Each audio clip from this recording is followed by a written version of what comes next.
उर्दू खबर के मुअज़्ज़िज़ दोस्तों, मैं हूं माजिद मलिक और आप तमाम देखने और सुनने वालों को अस्सलाम वालेकुम। नाज़रीन ग्रामी, कुरान मजीद में अल्लाह पाक ने फरमाया है कि हर नफ्स को मौत का जायका चखना है, यानी कायनात के हर जानदार के लिए अल्लाह ताला ने मौत का वक्त और जगह मुतय्यन कर रखी है। इससे किसी को छुटकारा नहीं मिलेगा और ना ही कोई इससे भाग सकेगा। इसलिए एक दिन शैतान इब्लीस को भी मौत आएगी, लेकिन वो दिन कौन सा होगा? कौन इब्लीस को मौत देगा? क्या शैतान को नज़ा के आलम में तकलीफ होगी? शैतान की कब्र कहां बनाई जाएगी? शैतान कितने अरसे तक मौत की नींद सोया रहेगा? आज की इस वीडियो में हम इन अहम सवालों के जवाबात कुरान और हदीस की रोशनी में आप तक पहुंचाने की कोशिश करेंगे। लिहाजा इस कीमती और मालूमाती वीडियो को शुरू से लेकर आखिर तक बगैर स्किप किए जरूर देखिएगा। तो आइए चलकर मौजू का बाकायदा आगाज करते हैं। मुअज़्ज़िज़ दोस्तों, जब शैतान मरदूद को अल्लाह ताला ने जन्नत से निकाल दिया तो उसने अल्लाह ताला से कयामत तक के लिए मोहलत मांगी कि कयामत से पहले तक मुझे मौत ना आए। लेकिन अल्लाह पाक ने उसे मुकर्रर वक्त तक, यानी एक खास वक्त तक मोहलत दे दी, जिसे कुरान मजीद में यूं बयान फरमाया गया है। उसने कहा, ए परवरदिगार, लोगों के जिंदा किए जाने तक मुझे मोहलत दे। फरमाया, तुझे मोहलत दी जाती है वक्त मालूम तक के लिए। मुफस्सिरीन के मुताबिक वक्त मालूम वो वक्त होगा जब हजरत इसराफील अलैहिस्सलाम पहली दफा सोर फूंकेंगे। इस्लामी कुतब में आता है कि कयामत की निशानियां जब पूरी हो जाएंगी तो मोमिनीन के बगलों के नीचे से एक खुशबूदार हवा गुजरेगी, जिससे तमाम ईमान वाले वफात पा जाएंगे। और फिर उसके बाद 40 साल का जमाना गुजरेगा जिसमें कोई बच्चा पैदा नहीं होगा, यानी हर इंसान की उम्र कम से कम 40 साल होगी। चूंकि सब मुसलमान मर चुके होंगे, इसलिए जमीन पर कुफार और मुशरिक रह जाएंगे। इस्लाम की मारूफ किताब तफसीर दर मंशूर में सफ़ा नंबर 70 पर लिखा है कि जब मोमिनीन की वफात को 40 साल गुजर चुके होंगे तो फिर हजरत इसराफील अलैहिस्सलाम पहली दफा सोर फूंकेंगे। शुरू में इसकी आवाज निहायत कम होगी कि लोग कान लगाकर सुनेंगे। फिर ये बढ़ती बढ़ती इस कदर ज्यादा हो जाएगी कि कानों के पर्दे फट जाएंगे, उनके नथनों से पीप बहना शुरू हो जाएगी और लोग मर जाएंगे। इंसान, जिन, फरिश्ते, यहां तक कि इब्लीस को भी उस वक्त मौत आ जाएगी। इसके ठीक 40 साल बाद हजरत इसराफील अलैहिस्सलाम दूसरा सोर फूंकेंगे तो फिर तमाम मुर्दे जिंदा हो जाएंगे और कयामत कायम होगी और मीजान लगेगा। यानी उस वक्त इब्लीस को मौत आएगी और पहले सोर और दूसरे सोर फूके जाने के माबैन 40 साल का अरसा होगा, और ये कि इब्लीस 40 साल तक मुर्दा रहेगा। नाज़रीन ग्रामी, क्या आप जानते हैं कि इब्लीस को मौत कैसे आएगी और शैतान 40 साल मुर्दा हालत में कहां गुजारेगा?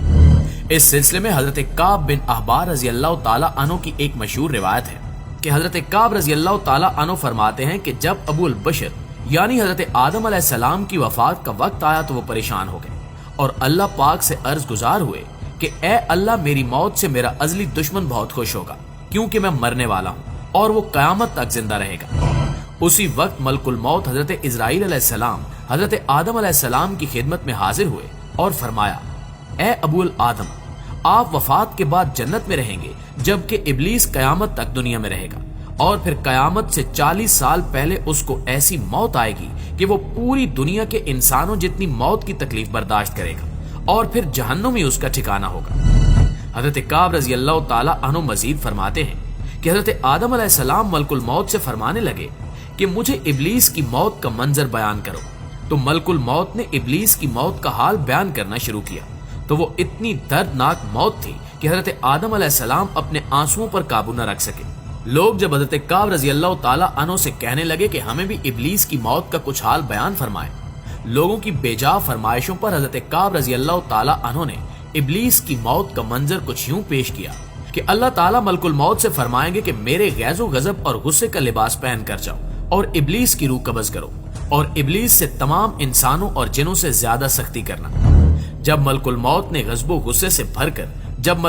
गजबो गजब से भरकर बहुत से फरिश्तों के साथ इब्लीस की रूह कब्ज करने आएंगे तो जो भी आसमान और जमीन में से इनको देख लेगा वो फौरन ही मर जाएगा। जब मलकुल मौत इब्लीस के पास पहुंचेंगे तो वो धाड़े मार मार कर रोएगा। फिर शैतान को मौत की तकलीफ दी जाएगी, जो कि सारी मखलूक की मौत की तकलीफ से भी ज्यादा होगी। प्यारे साथियों, इसके बाद इब्लीस घबराकर मशरिक की जानिब भागेगा तो कभी मगरिब की जानिब, लेकिन हर जानिब अपने सामने मलकुल मौत को पाएगा। समंदर में छुपने जाएगा लेकिन समंदर उसे जगह नहीं देगा। शैतान आसमान की तरफ भागेगा तो वहां मुकर्रर फरिश्ते उसको आग के कोड़े मारेंगे, जिसके बाद शैतान हजरत आदम अलैहिस्सलाम की कब्र पर जाएगा और हजरत आदम अलैहिस्सलाम की कब्र के पास खड़ा होकर कहेगा कि ए आदम, तुम्हारी वजह से मैं मलून मरदूद बना, काश कि तुम पैदा ही ना होते। फिर मलकुल मौत से कहेगा कि कितनी सख्ती और तकलीफ के साथ मेरी जान निकालोगे।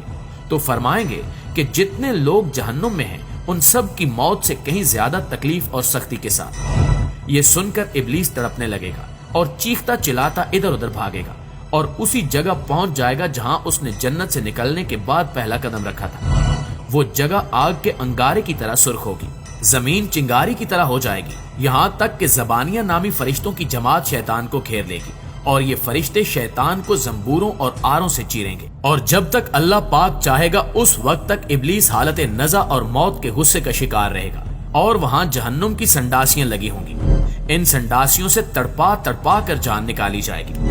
हजरत आदम अलैहिस्सलाम और हजरत हव्वा अलैहिस्सलाम से कहा जाएगा कि जरा अपने दुश्मन को तो देखो किस तरह जिल्लत के साथ मर रहा है।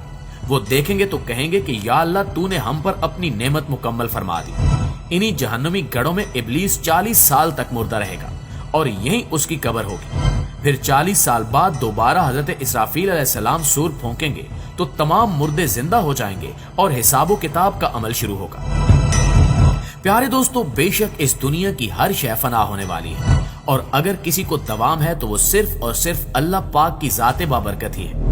हमें हर वक्त तैयार रहना चाहिए, क्या पता किस वक्त और कौन सी घड़ी हमारी इस दुनिया में आखिरी हो और फिर हमारे पछतावे के अलावा कुछ बाकी न रहे। लेकिन इस बात को बहुत पछतावे और दुख के साथ कहना पड़ता है कि हम हमारे प्यारे नबी सल्लल्लाहु अलैहि वसल्लम की उम्मत में से हैं। अपने लिए खुशकिस्मती समझते हैं, लेकिन अपने गिरेबान में झांकने की जरूरत है, अपना तज्जिया करने की जरूरत है, अपना एहतिसाब करने की जरूरत है कि हम नबी पाक मोहम्मद मुस्तफ़ा सल्लल्लाहु अलैहि वसल्लम की तालीमात पर कितने अमल पैरा हैं, कुरान पर कितना अमल करते हैं। रात को सोने से पहले थोड़ी देर के लिए अपना एहतिसाब जरूर किया करें कि आज सुबह से लेकर शाम तक आपने अल्लाह ताला की कितनी नाफरमानी की और कितनी फरमाबरदारी की। और इस बात का अहद कर लिया करें कि जो आज के दिन मुझसे खता हुई है वो कल से नहीं करूंगा। इंशाअल्लाह वो दिन दूर नहीं कि जब आपकी जिंदगी बदल जाएगी और आप दीने हक की राह पर चल पड़ेंगे। आखिर में हस्बे रिवायत दुआ है कि अल्लाह पाक हमें दीने इस्लाम पर चलने वाला बनाए और हमारा खात्मा दीने हक पर हो। आमीन या रब्बुल आलमीन। जी तो प्यारे दोस्तों, ये थी हमारी आज की वीडियो कैसी लगी कमेंट करके हमें भी जरूर बताइएगा और अगर वीडियो वाकई अच्छी लगे तो इसे लाइक करके अपने दोस्तों के साथ शेयर करके हमारी हौसला अफजाई जरूर कीजिएगा। इंशाल्लाह आपसे मुलाकात होती है अगली इंटरेस्टिंग और मालूमाती वीडियो में। तब तक अपना और अपने प्यारों का ढेर सारा ख्याल रखिएगा। अल्लाह निगहबान।